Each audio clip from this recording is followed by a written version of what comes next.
It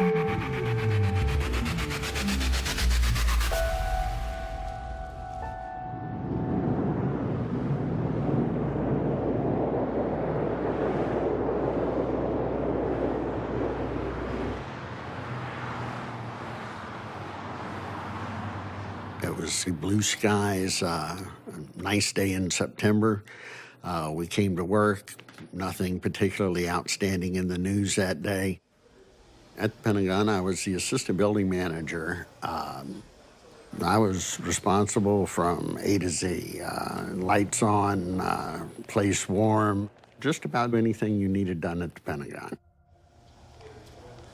We all went to our normal jobs. Shortly after, my assistant came up to me and told me that I might want to come out and see what was going on.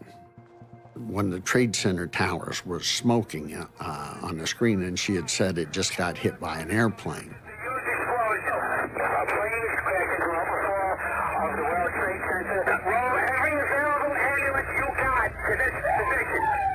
I was working at the firehouse that morning. We were having our shift meeting, and one of the guys' wives calls and says that, hey, something happened in New York. A plane flew into the World Trade Center. I grew up in New York, and I was like, well, planes aren't supposed to be flying near the World Trade Center. You know, it's just not in the flight path. So we turned the news on, and sure enough, you know, the building is on fire, and it was like, wow, that's insane. This is my third tour of duty in the Pentagon when I was a Navy captain, and I was the special assistant to the Vice Chief of Naval Operations, who was the #2 admiral in the Navy. We have TV in the Vice Chief's outer office, and you could see in the video, perfectly clear day. This is no navigational malfunction. The pilot can see where he's flying. The pilot knows exactly what he's doing. We knew that this was intentional from the beginning. Can you see God about 4,000 feet, about 5 east of the airport right now? Looks like he's... Yeah, I see him. Did you see God? Look, is he descending for the building also? He's descending really quick too, yeah.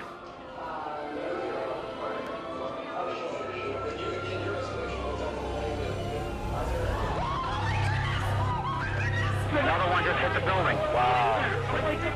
Wow, another one just hit it hard. Another one just hit the World Trade. The whole building just came apart. All right, B5, you're for the second plane. Crashed into the second tower. I worked at the Boston Air Route Traffic Control Center. I was a military liaison, and after the second impact by United 175, then things got really confusing, chaotic. Possible second hijack also United Airlines Center. Where they're working on right now. 2 planes. He was in Whiskey 105.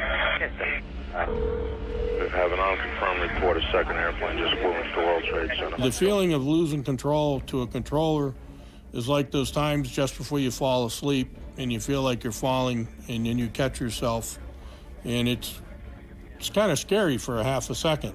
Well, I felt that for about 2 hours. Sir, escalating big time. We need to get the military involved with this. Wow, what's going on? Just get me somebody who has the authority to get military in the air now. All right. I believe it was close to 4,000 aircraft that were in the sky already. We had to coordinate each one individually, and after the 2 impacts, any aircraft that made any uncharacteristic action at that time was going to be perceived that it could possibly be a hijack. American 77, Indy. American 77, American Indy radio check. How do you rate? American 77 was departed Dulles for Los Angeles, and somewhere along the way in Indianapolis Center's airspace, the hijackers turned off its transponder so you could no longer see the aircraft with our radar. Turned the aircraft around, headed back to the East Coast. And we're also lost American 77. Okay, 77 there? They lost radar with him, they lost contact with him, they lost everything, and they don't have any idea where he is or what happened.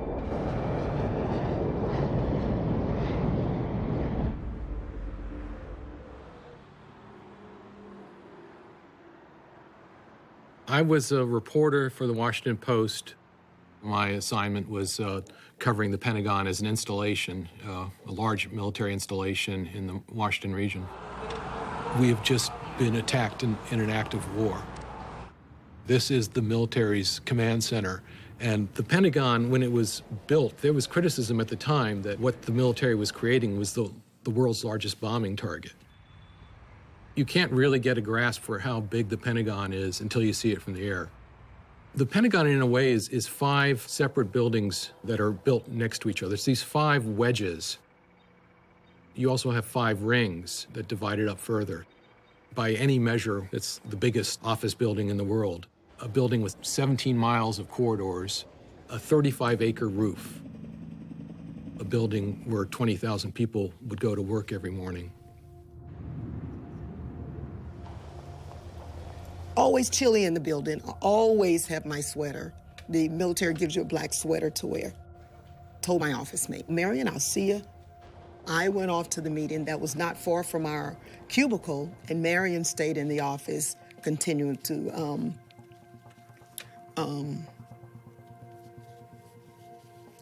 process her work that she had to do for that day. The meeting started at 9 o'clock.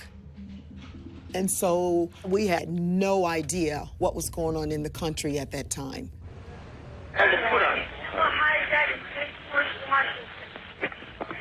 Give me a location. 46er airplane now. That's the ones we take. 3rd aircraft hijack heading towards Washington.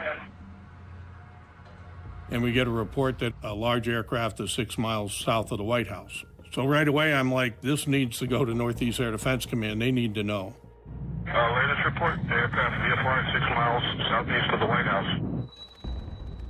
6 miles southeast of the White House. Yep, east. I got an aircraft 6 miles east of the White House. We just waited there.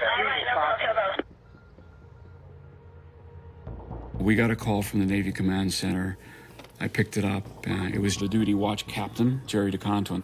And Jerry and I had been fellow physics majors at the academy. And he's a good friend. And Jerry said, a plane has been hijacked out of Dulles Airport. That's all we know. And so we got it, keep us informed. I was one of 3 firefighters assigned to the Pentagon Heliport Fire Station. The fire station is located approximately 20 feet west of the Pentagon itself. That morning, the fire chief from Fort Myer will call.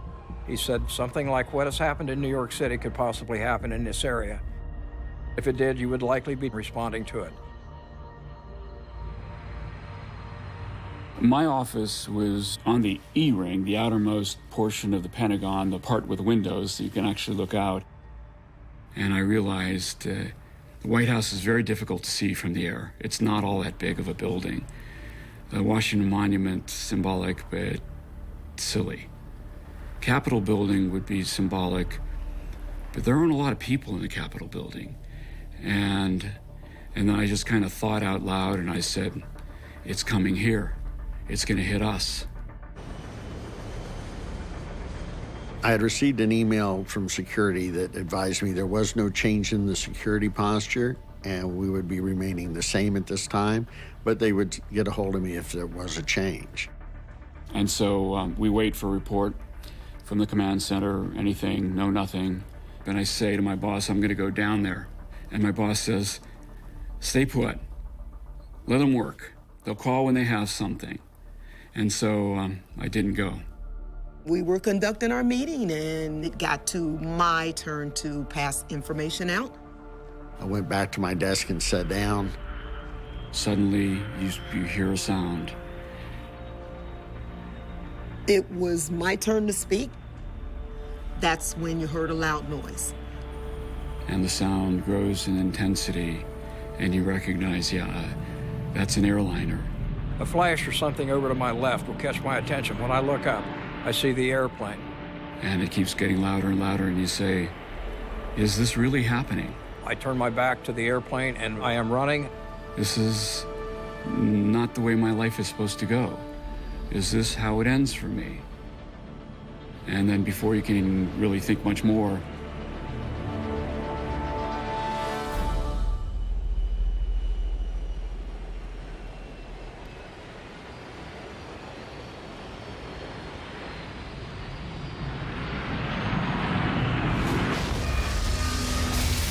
I I felt a jolt. I was blown to the opposite side of the table. Loud explosion. Feel the pressure from the explosion, and then almost immediately I feel the enormous heat generated by the fireball. Trying to grab onto something for stability. And you can see a clear split and a fireball coming through the floor. And then you heard like particles of concrete falling on the fault ceiling.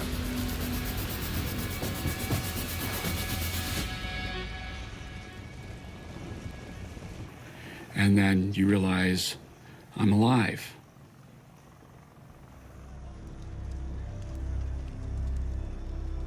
What just happened? What is going on? Fire alarm control screens turned on and they were counting up. It was like several 100,000 square feet of Pentagon just burst into flames.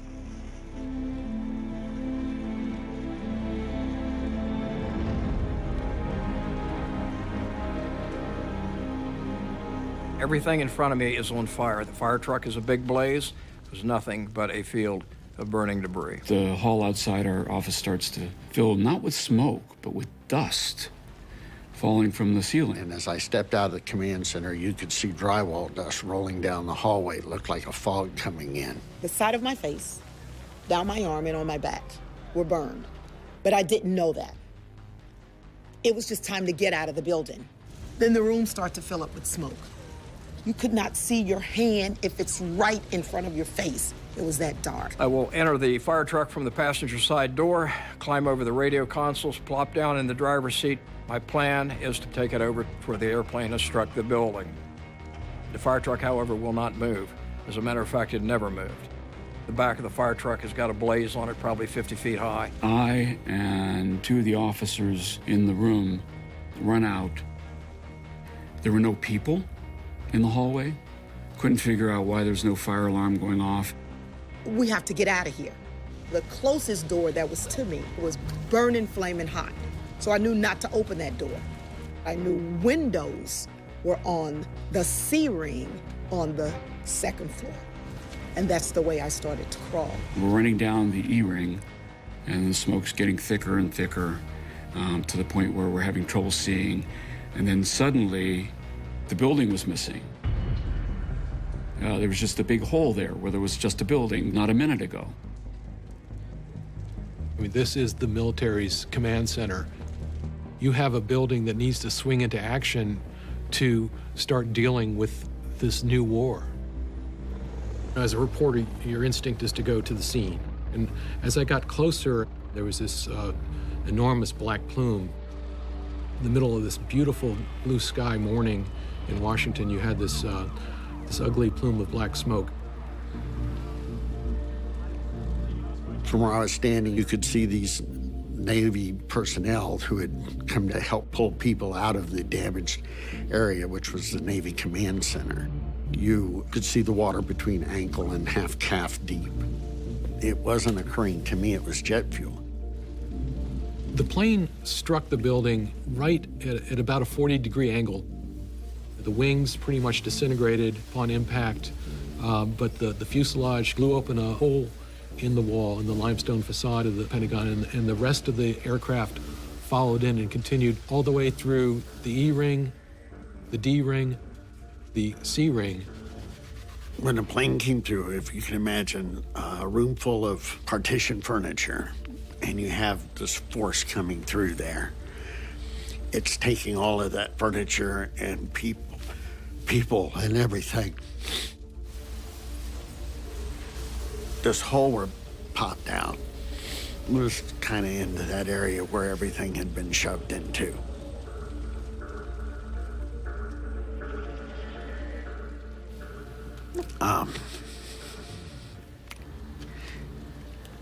Yeah. I left the building through what's called the mall entrance. And the first thing you could see, obviously, is smoke and flame. And as I get closer and closer, I see bits and pieces of something littering the grass, the field. And the first thing that was recognizable was a big piece of the fuselage. It was white with a big red A on it, American Airlines. And then I came around the outbuilding, and then it was like a dream sequence, because there before me were some either dead or gravely injured people laying on the ground.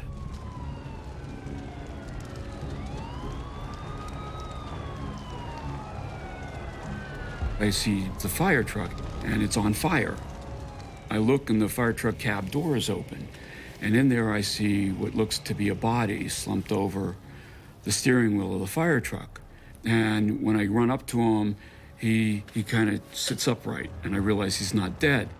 I think at this point I have my face down in the dash trying to determine what's wrong with the fire truck.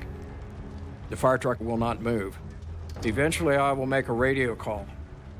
I simply say, Foam 61, Fort Myer, we have had a commercial airliner crash into the west side of the Pentagon. Okay, any unit responding to check the area of the Pentagon, advise on channel 1, please. There is visible smoke coming from that area. High visible smoke. Medic 110 to command. We have several patients on side A. We're doing triage at this time, and we need all the available medic units. I was a captain with Arlington County Fire Department.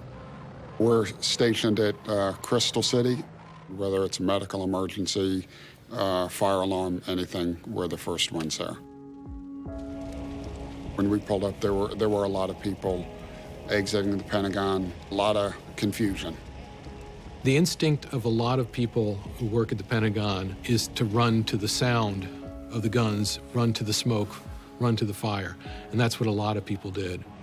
Going in and pulling strangers out of cubicles, just catching people who are trying to get out windows, all kinds of heroes and people absolutely risking their lives to go back, after they'd escaped themselves and go back to get others. We realized, to use Navy language, our shipmates are in there. We need to go in. Fire department says you can't go in. You're not qualified, you're not outfitted. It was a very emotionally charged atmosphere, but they were eager to try and tell us, hey, this is where this person is, this is how you get here. So then we started drawing diagrams for them. Okay, I'd like you to go check the Navy Command Center. Jerry was in there. There's another good friend, Pat Dunn. And you have no idea whether they're still alive or they're dead.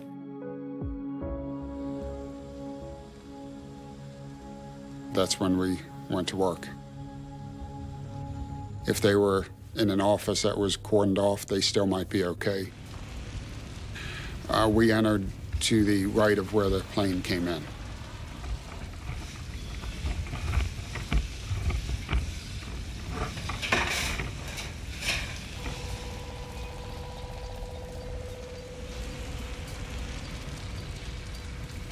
As I crawled out, I could feel like something was pulling me. I'm just yelling out, who is that? Stay with me, hold on to me. Because you couldn't see anything. So I'm figuring if I'm talking, you could hear me. And I'm saying, if anybody else is there, join the line. We're getting out of here. Hold on, hold on.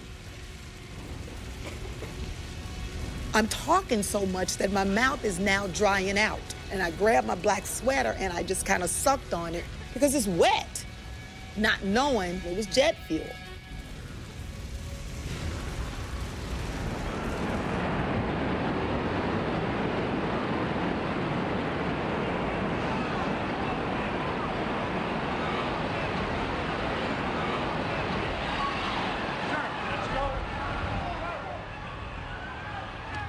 As you have the tower collapsing at the World Trade Center, you have a situation at the Pentagon where you have a fire that is only getting worse.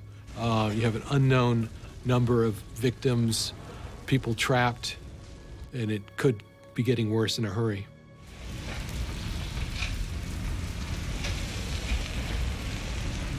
When we were crawling down the corridor, conditions started deteriorating. The smoke started pushing out a little more forcefully. The temperature started to rise, and there was more cracking and popping going on, and there's very, very limited visibility. We were probably about 12, 15 feet away from the door we needed to get to. And then all of a sudden, a very loud noise. We started hearing what sounded like an earthquake sound. Building materials and ceiling tiles, everything came crashing down on us. And then you could see that the building started collapsing in on itself.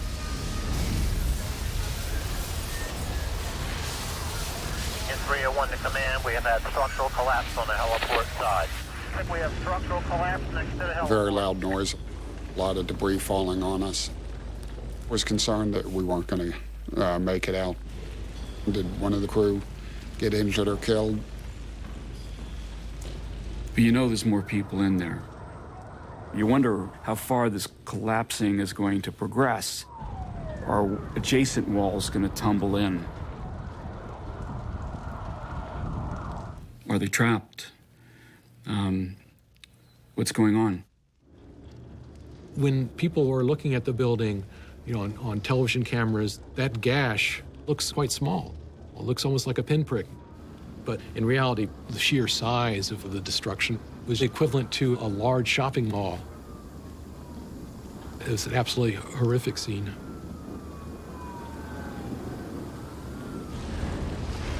We were kind of scattered. We got back together. And it's emotions are up and down. You find out that no, everybody's okay. That's a good feeling. Okay, we good. We made it through this. But the people were still in there, and you're trying to save somebody and you're not able to save them. That sticks with you.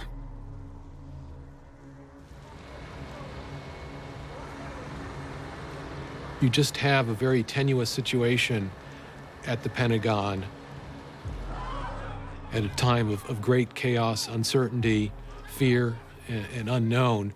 You need the Pentagon to function as a command center. But you have more jet fuel inside the building is starting to ignite.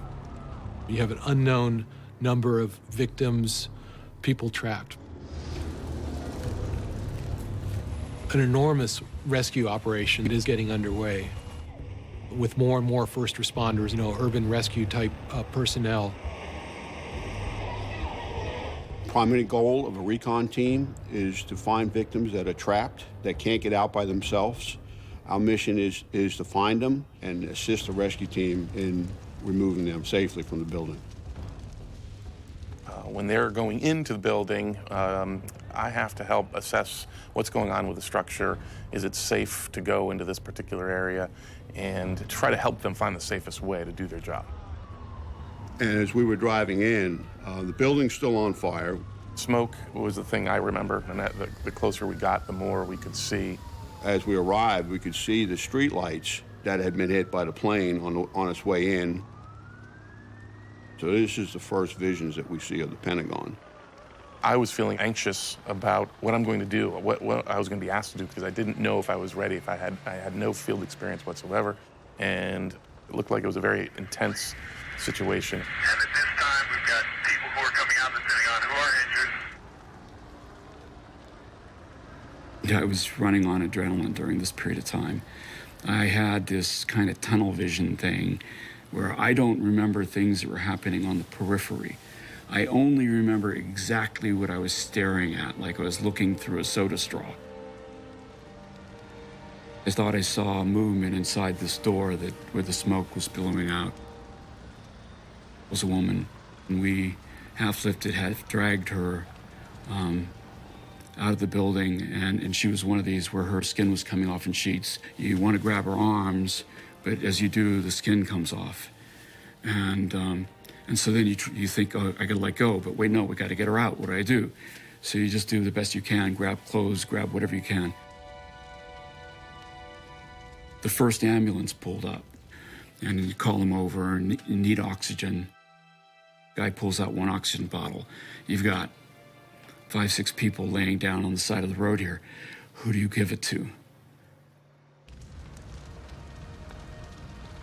So I'm leaning over this woman, and she seems to be struggling.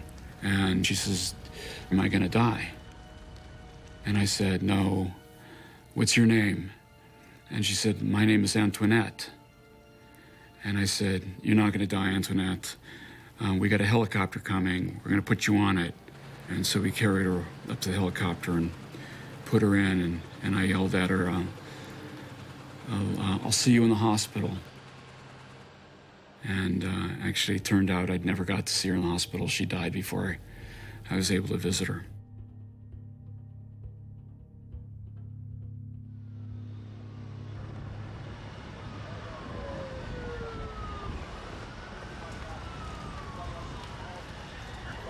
The timeline is very critical because the longer they're trapped, the less likely they are to survive. So we went in right to the left of where the plane had hit the building. We walked into a really, really bad scene. We were met with a chest-high pile of debris. There was pieces of, bodies everywhere. Lots of debris and smoke. Smoke kills you pretty quickly, particularly when it's as heavy as it was in the Pentagon. Usually, if a building's on fire, just ventilate the building, break a window to let the smoke out. Many of the windows were still in place. They were blast-proof windows. There was no opening in these windows. I mean, we beat them with sledgehammers. The high heat makes it less likely for people to get out. These windows just kept it in there like a giant oven, In my mind, not being an expert, I was thinking, how could anyone survive this?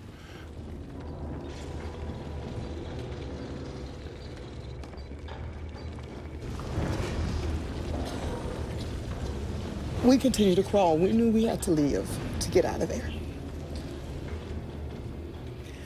And as we continued to crawl, the one lady was just ready to give up. And when she said she could not make it anymore, it's like, oh yeah, you're going. I am not telling your children I left you. Get on my back. I'm gonna carry you out of here if I have to. It seemed like we crawled forever to get to this window. I had no light to see anything. What led me to that window, I knew it was in that direction, and there was the smallest little pinhole of a light, and I just kept crawling straight to that window. And once we got to the window, we just started kicking it and beating on that window. I came down the corridor. I looked up to the next floor level, and there was 2 or 3 people in the window, and a person was banging on the window and it would not even crack or give way. And this young soldier, I will never forget him. There was a printer not far from us at this window, and he threw the printer at this window, and it just bounced right back in my lap. The Pentagon had been newly renovated, and the renovations had included blast-resistant windows. They're designed not to come out, not to open. The reason they did that was because of the several terrorist acts, including Oklahoma City and the bombing of the U.S. Embassy in Kenya. Most of the people that were killed inside the embassy were killed by glass traveling at 100 miles an hour. These blast-resistant windows have saved lives and protected a lot of people inside the building, but they're also preventing a lot of people inside the building from getting out. I started blaming myself. I brought these people to a window and we can't get out of here. And I'm like, God, I'm gonna die. God, take care of my girls. I knew that they're trapped, they can't get out. So I decided I would try and find another way up there. There was a stairway there close. It was so hot that the paint was blistering on the wall, and the steps were burning my feet through my shoes. And I did not get to those people in the window. And the guy threw the printer again. The frame popped open just a bit, and the smoke just barreled out of that room. And we were beating on the window frame. And the window finally opened. And down below, the people They looked up and they saw all of the smoke, and they were like, jump, jump, jump. I just knew there were more people. And I told my colonel, sir, there are people in here, we can't go. My colonel said, this is an order. You get out of this window right now. That was the first order I wanted to disobey, but I knew I had to. And the guys were down there, and I crawled down them. They carried me to a triage, and that's as far as I remember. I am told the rest of the story. Sorry.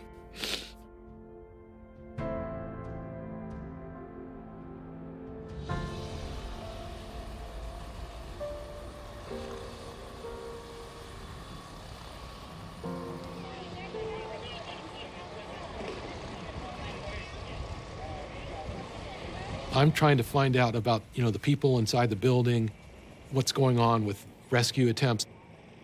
I felt a pit in my stomach as you didn't know what was going to happen next.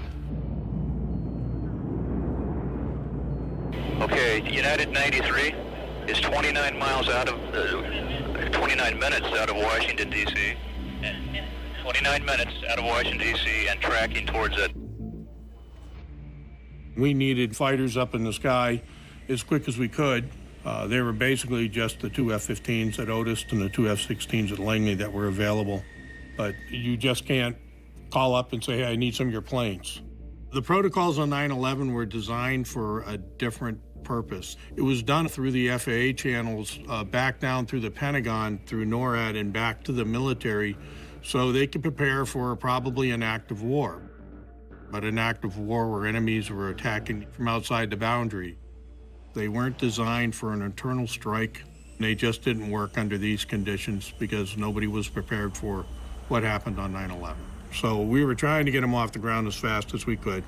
And there's still a lot of confusion going on during all this time period. There is a report of black smoke in the last position I gave you, 15 miles south of Johnstown. From the airplane or from the ground? They're speculating it's from the aircraft. It hit the ground.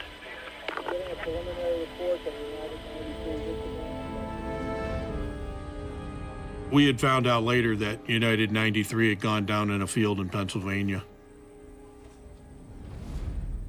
But the Pentagon and the FAA Command Center and FAA headquarters continue to watch this track, and it continues towards Washington, D.C. The nation's future safety depends on the Pentagon being able to function as the military's command post. The National Military Command Center, anytime the nation is attacked, this is a place where a lot of important decisions are going to be made. This is where the communications is based. So a lot of what needed to be put out around the globe was there at the Pentagon. It had to keep functioning. Well, we had various areas in the building that are just absolutely die on the sword, last to leave the ship type of organizations. And I received a phone call that the National Military Command Center had smoke coming in through the ventilation system, making it very difficult for them to work. We needed to get the fire put out, but broken pipes caused us to pump about 1 million gallons of water into the incident scene. By losing our water pressure, we couldn't provide the firefighters with firefighting water. We needed to get that pressure back up, or we were going to have more serious problems. Orange at the command. Go ahead. Yes, sir. Now we're getting reports of fire on the A&E side.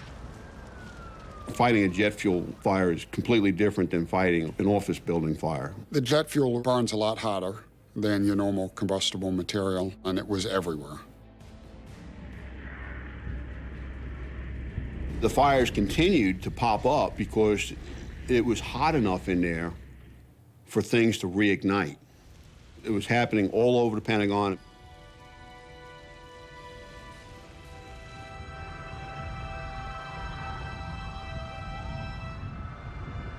The guys were looking for survivors. We call out and say, hey, Fairfax County Fire anybody here, hoping that, you know, somebody had locked themselves in the office or were trapped underneath the debris, and we would stop, listen. 99 out of 100 times, you don't hear anything. The internal damage was much more significant than what you see from the street.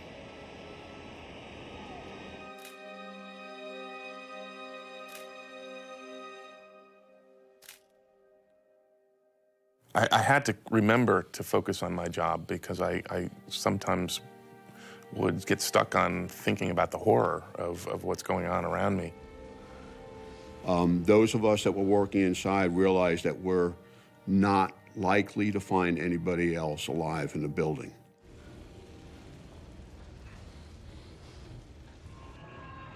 There were all kinds of speculation from the start in the number of casualties. At first, people were saying, well, it could be dozens, and then we'd hear hundreds, and then some people were saying thousands, and that, of course, was completely chilling. And then you have real terror as these reports would come in of another plane, you know, heading towards the Pentagon. Security runs out with radios, and they said, there's another plane coming in. Everybody back! Everybody back! The plane inbound! No, this way! We have a code that if you hear a 3 blast, means evacuate the building. We were inside working, we hear 3 blasts. We evacuated 500 yards away from the building. All units evacuate 500 yards away from the building.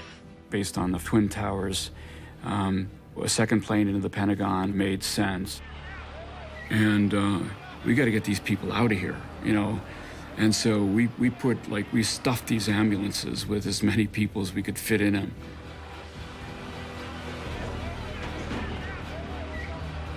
We're in there trying to fight the fire, and we have radio communications, and the battalion chief is telling you to evacuate immediately. Evacuated 500 yards. Get back! Get back! They got another inbound plane!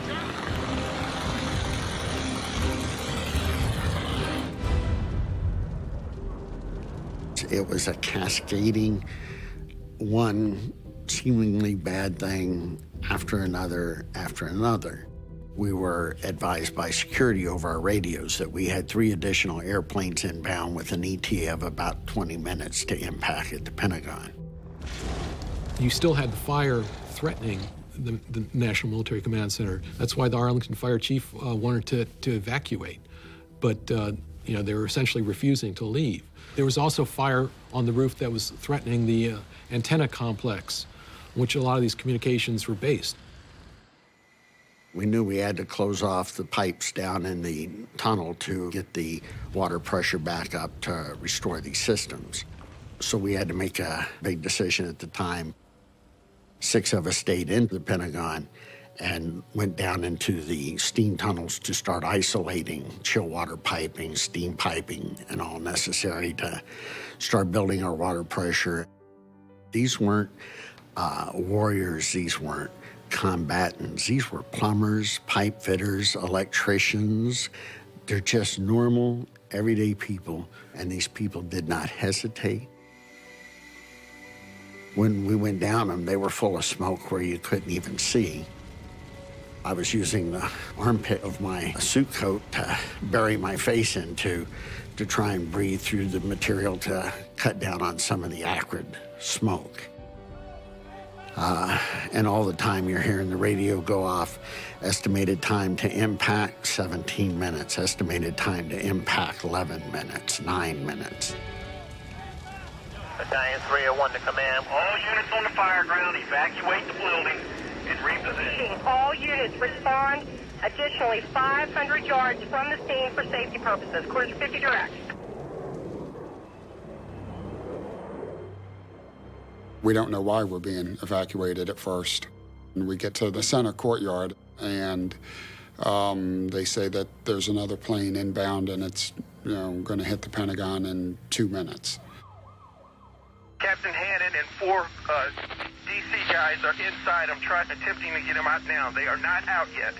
And you're in the center courtyard. It's a half a mile to the outside. You have all your gear on. You're not going to make it. Even an incredible athlete's not going to be able to make it out that quickly. So we came out of the tunnel and went back up into the center courtyard.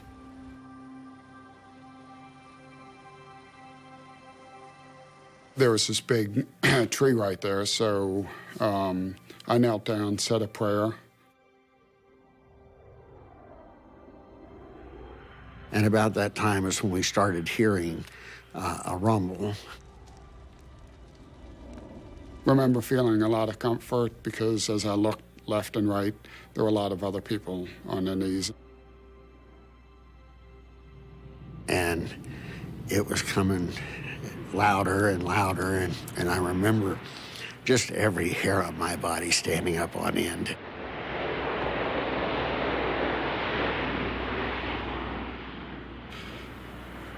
It was, I just wanted my wife and kids to know that if I did die, I was dying doing something I loved doing.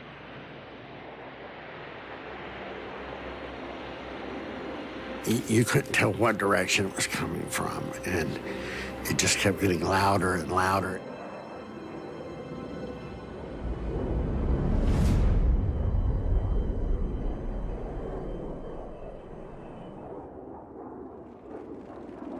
Then, almost instantaneously, all these military guys are starting to cheer. And it was a fighter. And, okay, I'm pretty confident they didn't hijack any fighters, so I think we're going to be okay.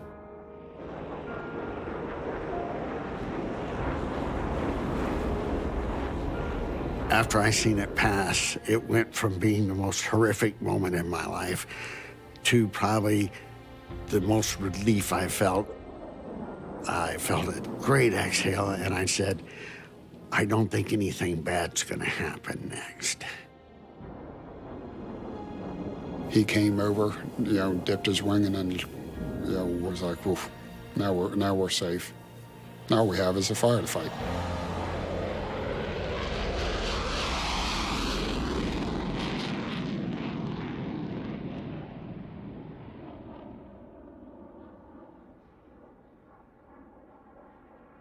One of the tracking systems that we use is a general overview of the air traffic system.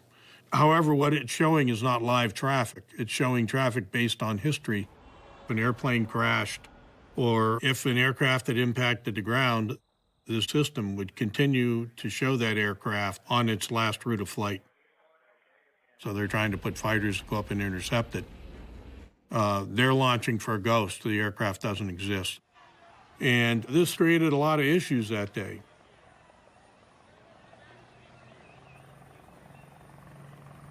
There was still fire up on the roof. We were told to find an access, get up there.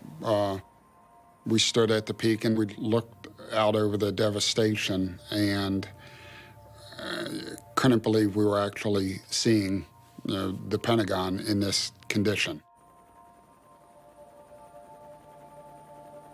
Somebody's, decimated this fortress.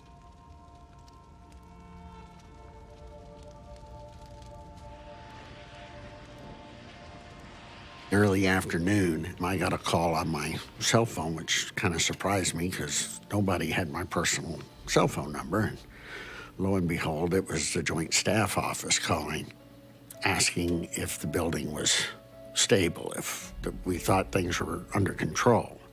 Of course, we're still burning, but as far as systems, we felt we had stabilized things pretty good. I don't know if it was a coincidence I got the call, and within an hour or so later... It's an indication that the United States government is functioning in the face of this terrible act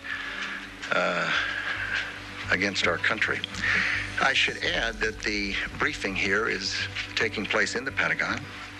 The Pentagon's functioning. It'll be in business tomorrow. When Rumsfeld announced that it would be a normal has big quotation marks, normal day of work the next day, we understood that the meaning behind this was showing the world and showing the American people that the Pentagon was bruised, not broken, able to continue on.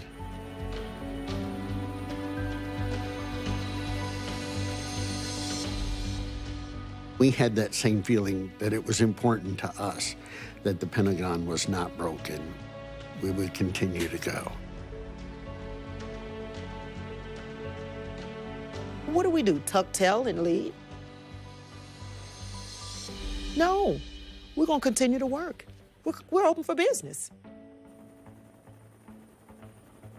The Pentagon has never been closed since the day it opened. In the 60 years up till 9/11, it had never closed for a minute, and it never closed on 9/11, and it's never closed since. But as the days started to go on and the reality of what had happened sunk in, and the knowledge of who had been lost began to become more clear, there were tough times for a lot of the people working there. I don't recall what time it was that we came off the roof, but the next thing I remember is being in the back of this Wheaton Rescue Squad ambulance, and I was transported to the hospital. They said I had some smoke inhalation and dehydration, and the emotion I told was a factor as well. When I did get back to the Pentagon, it was real pressing to me that I had to make it back to that room when the fire was out and see what I couldn't see the day before. Feeling guilty not getting that group of people out of there. It's one of those things you just have to do, have to face it and move on. When you have a man-made disaster, to see somebody who expects just to go to work one day, that just wants to make a living and have a nice life, and to have it taken away from them like that, it's just, what is it? What do you call it? Yeah.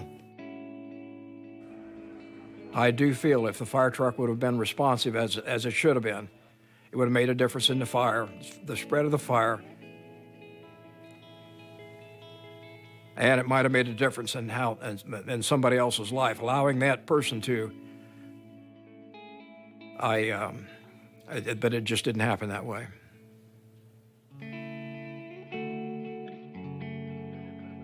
I've heard it was like 102 minutes. It felt like an eternity for me. We felt out of control. I think a lot of people felt that way on that day as far as controllers. I know I felt that way. I felt like I was always trying to catch up. We just never caught up. Not a lot of people got to see what happened inside the Pentagon. Not just the horrors of what's going on inside the building, but the community rallying around. That's when I started to get emotional. And there were people there with flags and signs. They were there just to support us. I had already reached the decision that I was going to retire from the Navy, wrote a letter requesting retirement, and dropped it in my boss's inbox the evening of September 10th. After I was put in charge of the recovery effort on September 12th for the Navy, I went back into the Pentagon that day to clean the offices of classified material. And then remembered that letter I had dropped in his inbox and went and pulled it out and tore it up. Every day, I think of Marion, Dwayne, all of those people in my office. Ron, and his wife was pregnant. She had just told him she was going to have a boy. He was killed because he was in the office with my general. So she and I are still friends, and we just love on that little boy. He looks so much like his father. So he's getting ready to be 15 years old. One of the things that was so important to me on that day was the team that had chose to stay with me that day to stabilize the Pentagon and keep it going. None of these people hesitated. This is not something that they ever prepared for in their mind. They were just normal people who went to work for 8 hours a day. And they were my heroes that day.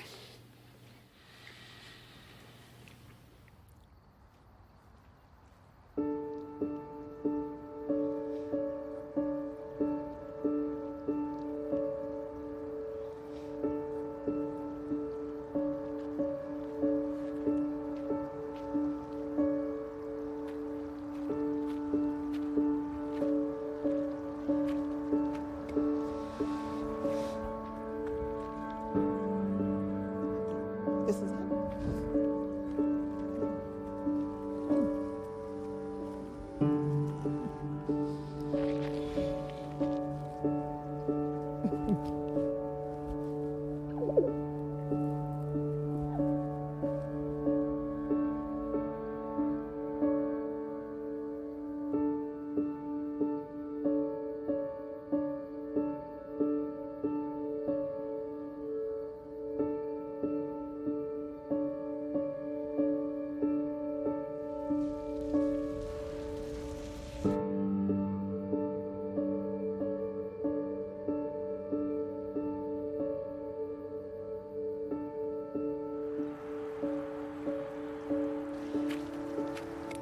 Hi, how are you?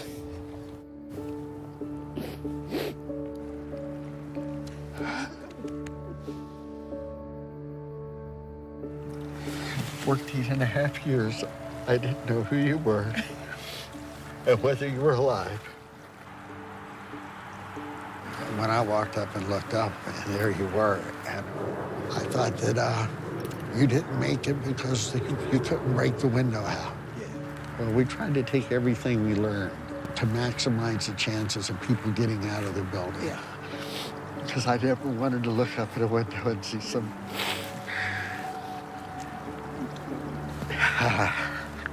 Thank you.